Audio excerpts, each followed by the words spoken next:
Pierre Palmade a vécu des semaines infernales. En septembre dernier, l'humoriste a été victime d'un chantage horrible, comme le rapporte Le Parisien.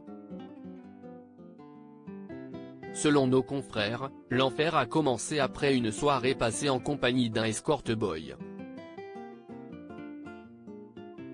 Au domicile du 3e arrondissement de Paris où vit Pierre Palmade, Yanis l'aurait filmé dans une situation intime sans le prévenir. Pendant 2 semaines, il a utilisé cette vidéo pour faire chanter l'artiste, il lui demandait 4,000 € pour supprimer ces images.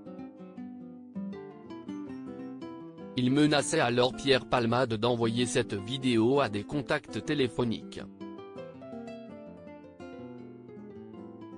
Si est-il le début du commencement, si est-il qu'un petit avant-goût des 48 heures, débloque mon numéro si tu veux discuter calmement, lui a-t-il envoyé par texto en septembre dernier, toujours selon Le Parisien.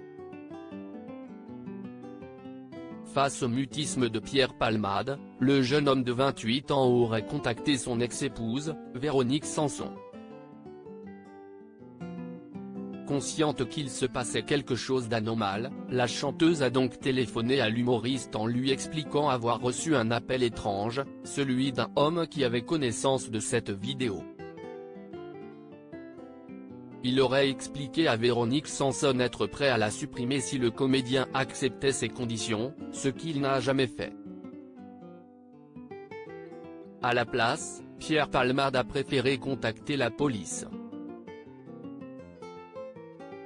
Rapidement, selon Le Parisien, les enquêteurs ont retrouvé la trace de 3 personnes, les Corboy, l'homme qui a appelé Véronique Sanson et un détenu, qui aurait envoyé le message initial à Pierre Palmade. Après des semaines à chercher la trace de Yanis, ils l'ont retrouvée.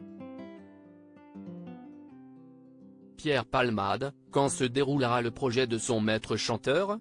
Ce lundi 16 janvier, le maître chanteur a pris un train pour revenir à Paris où les policiers du 1er district de police judiciaire l'ont arrêté, dès son arrivée à la gare de Lyon.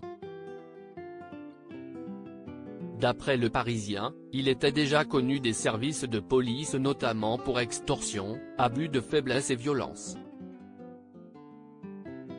Selon les informations de nos confrères, en garde à vue, il aurait partiellement reconnu les faits tout en assurant n'avoir pas demandé une si grosse somme à Pierre Palmade.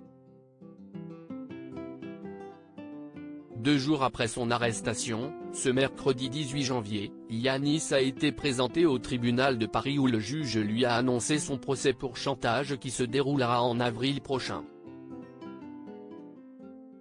Reparti libre du tribunal, l'homme qui a essayé de soutirer de l'argent à l'humoriste a tout de même été placé sous contrôle judiciaire.